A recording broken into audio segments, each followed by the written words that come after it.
Good morning, folks. It's a fine day here in the northeast of Scotland. We're having some very strangely mild weather. On one hand, it's beautiful to have this temperature and sunshine. It's certainly a welcome relief from the winter.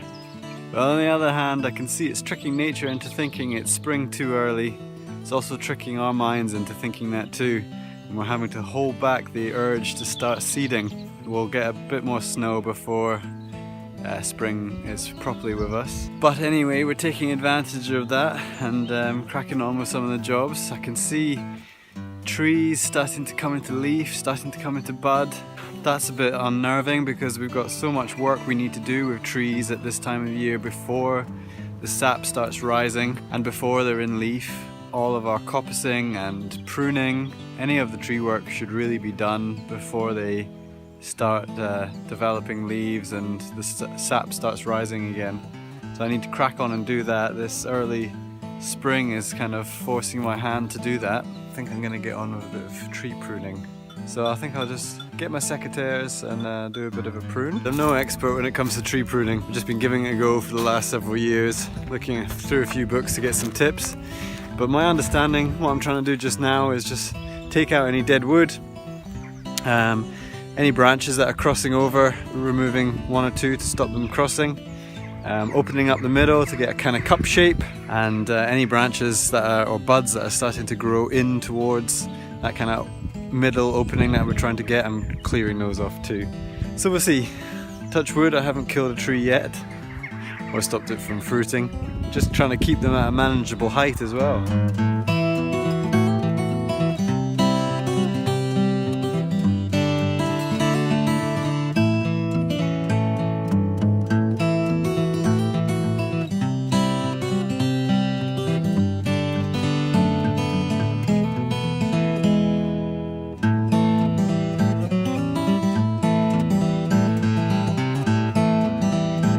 Alright, that's most of the larger fruit trees pruned. I haven't got around to doing any of the shrubs yet. I'll do that another time. I'm also going to have to come out because these aren't going to cut it with some of the trees that we've got. Well, the sun's come out big style. It's so much warmer suddenly. Very strange weather. But I'm not actually complaining too much right now. I might be complaining in a few weeks' time when everything's in bud and flowering and germinating and we get a big dumping of snow again, which we usually do. But right now, just making the most of it. It's gorgeous. So I'm coming out here to the market garden and I'm going to get on with a bit of bed prep. While the weather's good like this is a perfect opportunity to do a bit of soil preparation. We don't want to bring the BCS tractor out onto wet soil. We don't want to compact it with the weight of the machine. So when it's dry like this, it's great to get the beds ready for planting. So I'm going to be working on the top 3 beds in this plot. So I'm going to lift back the tarpaulins just in the first 3 beds and see how the soil is.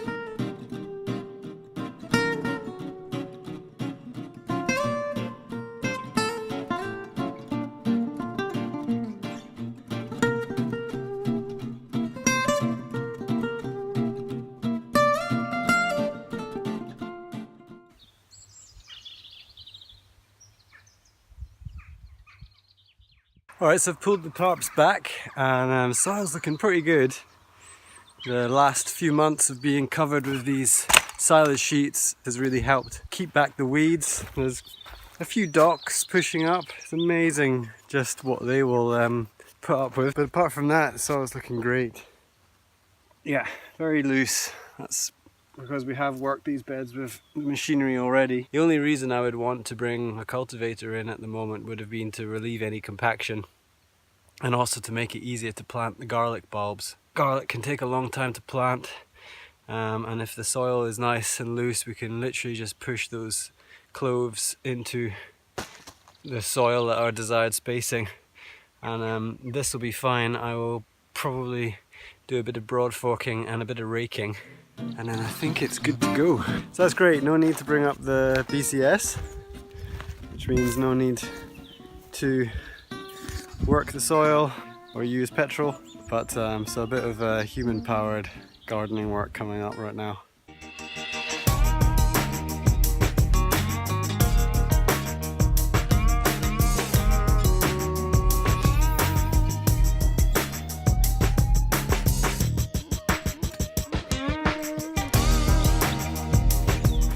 going to use this BROADFORK behind me here and work up and down these beds. The incredibly large tines on the BROADFORK enables us to be able to relieve any compaction that might have occurred lower down in the soil structure. It also allows air and water to be able to get deeper into the soil. Relieving compaction and loosening up the soil allows the plant's roots to be able to establish better, and we should end up with a healthier and more productive crop.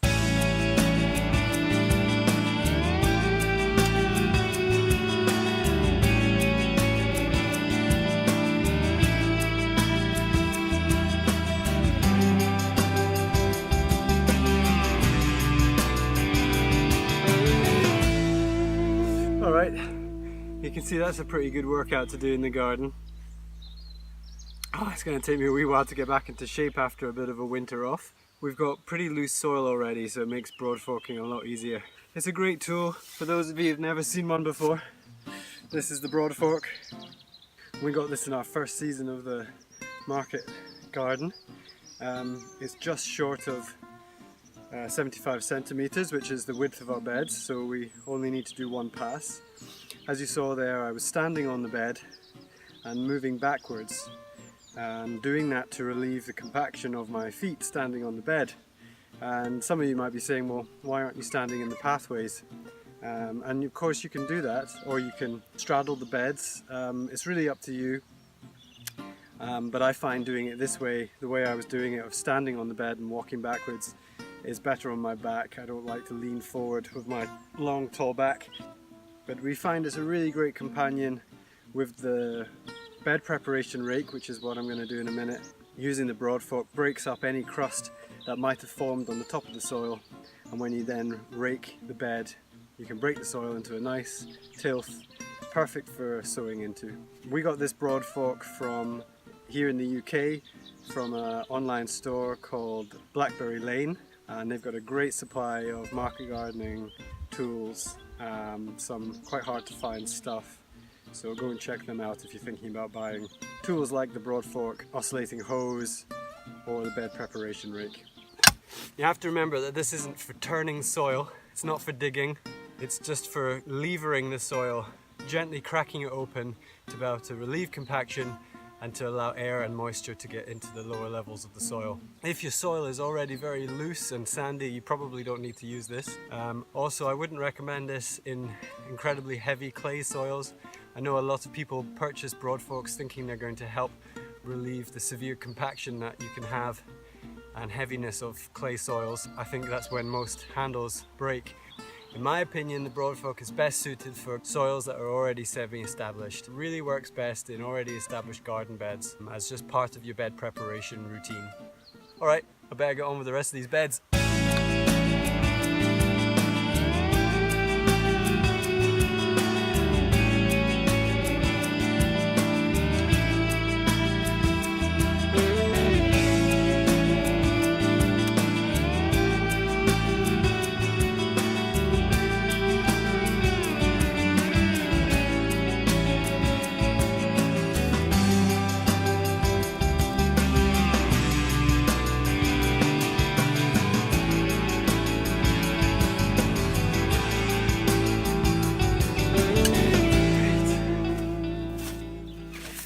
Okay, that's the 3 garlic beds BROADFORKed. So next step is to grab the bed prep rake and just rake out these this cracked surface that we've created with the BROADFORK.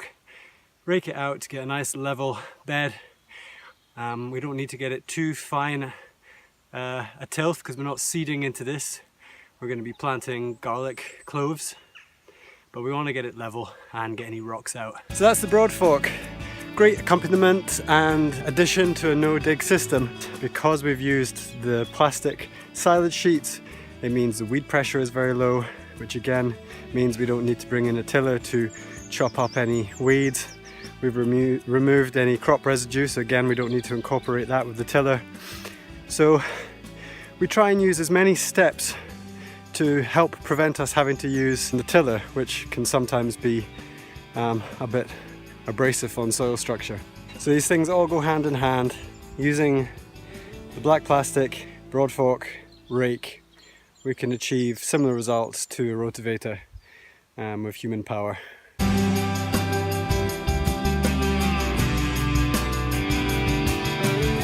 to take a bit of a rest, and I'll show you this bed prep rake. So quite a simple rake, nice curved tines for digging into the soil, quite shallow if you want to remove stones. You can lift the stones up on these. You can alter the angle of the tines as well. The great thing for us is that it's 75 centimeters wide, which is exactly the same width as all of our vegetable beds. And we can also use this rake to measure out our beds. You know, if we don't want to go and get a tape measure, we can just kind of use our eye with this head of this rake and go, yep, that looks like 75 centimeters wide, and start raking. So a great rake. Again, we got this in the UK through Blackberry Lane. Yeah, just take a breather in this amazing sunshine. It is so hot today. Bizarre. What is going on with the climate?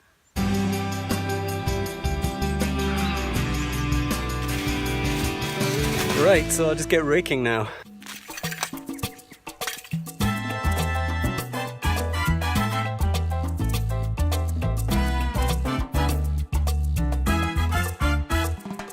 There's probably 1,000,001 ways that people tell you how to use a rake, but the one tip that I got, which has really helped, or how to actually hold a rake, is always hold it thumbs up. You can keep your back nice and straight, and just using your shoulders and your arms to get the strength to move any heavy soil or stones.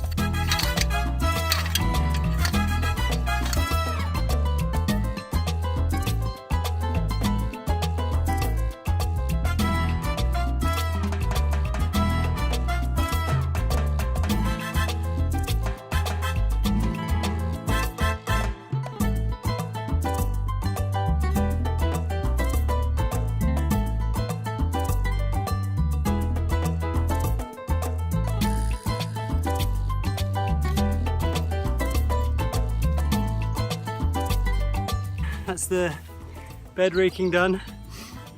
Not too long really. I haven't got too zen on this one, but that's plenty just for leveling the bed really and getting rid of any stones that might have been lurking below the surface. So next step is to get some compost. With the bio-intensive methods that we use, it's always so important to be able to add fertility to the soil, because we ask quite a lot of the beds with our close spacings and 2 or 3 crops per bed at times. The garlic will enjoy organic matter being added to the soil. I'll go up to a compost heap that we've got at the top of the market garden, see if I can get a few wheelbarrow loads of compost, and we'll add it to the beds. So we're getting closer to planting stage. So I've got a compost heap up at the top of the market garden. We positioned it at the top because the materials that we're taking up are often quite light, like old crop from the market garden, and the finished product, the compost, is often quite heavy, and so this allows us to wheelbarrow it downhill, and so saving us a bit of energy. We built this compost heap at the end of 2017 and I haven't really looked at it since. It's a very large compost heap. The frame of the compost heap is an old trampoline. I'll let you have a look and you'll see what I mean. So here it is. So this trampoline had been left on the property when we arrived. So a couple of years ago we decided to use it as a compost heap. You wouldn't believe it to look at it now, but we filled this thing high with all sorts of materials from the farm at the end of 2017. We lined it with straw to insulate it and to kind of form walls, and we filled it from the middle. Seems to have done pretty well. It's got a few weeds I can see growing in it. So I'm just going to dive in and have a look. Take you with me as well, I think.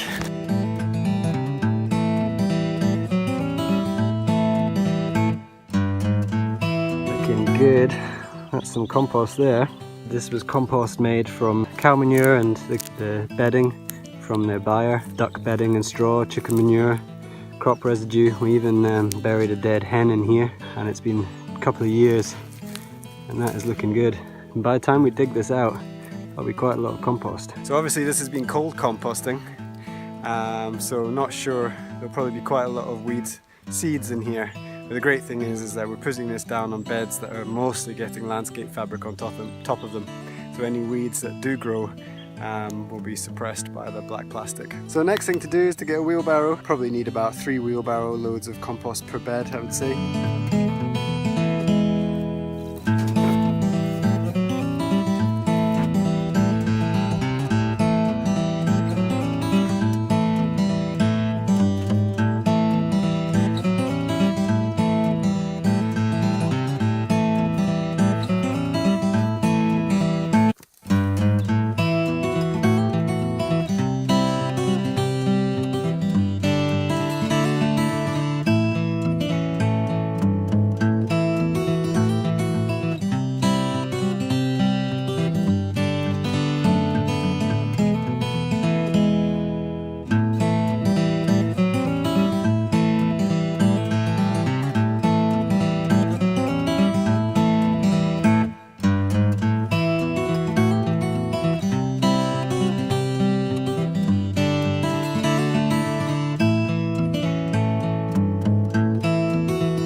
Okay, that's one bed composted.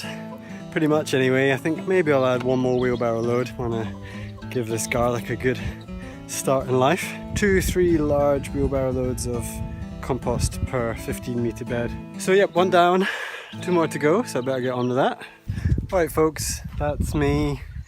Pretty much applied the compost to the 3 beds that we're going to be planting garlic in. I've only spread the compost out on one of them and mounded up the rest. So now I just need to rake all these small piles of compost down and incorporate it into the top few centimeters of the soil, and then I'm done.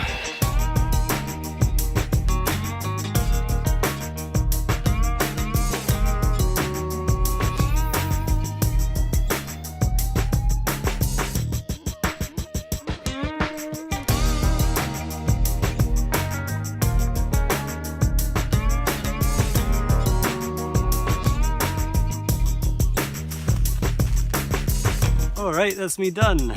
3 beds, broad-forked, raked, and compost added. All that's left for me to do is I'm going to cover this back up again with the tarpaulin, just to protect the soil or stop birds from scratching around in it. We're going to be planting the garlic fairly soon, but I'm not sure when we'll get an opportunity to do that, so best just to cover it back up again in case we have to leave it for a few days.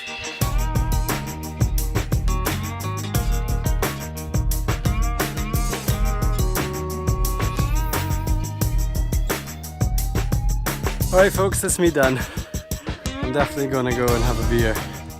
So, another day over at Tappenoff Farm. If you like what you saw, please hit subscribe or share this video or give it a like.